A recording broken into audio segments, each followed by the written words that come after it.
11-ci Beynəlxalq Multikulturalizm qış məktəbi çərçivəsində son tədbir Qafqaz Müsəlmanları İdarəsində baş tutub.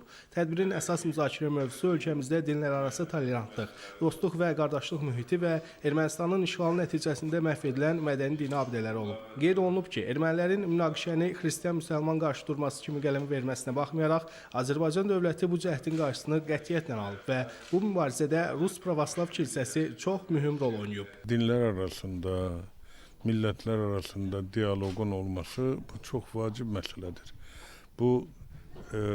Bunun səmərəsi qardaşlığı, dostluğa gətirib çıxardır. Dövlətlər arasında olan münasibətlərə çıxardır.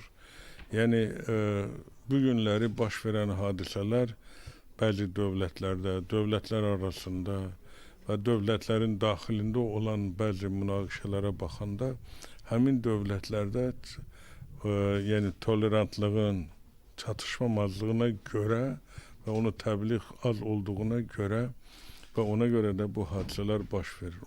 Qış məktəbinin iştirakçıları olan əcnəbi tələbələr ölkəmizdən zəngin təəssüratlarla ayrıldıqlarını deyirlər. Azərbaycan çox maraqlı ölkədir. Çünki burada müxtəlif dinlərə mənsub insanlar birlikdə əmin-amanlıq şəraitində yaşayır.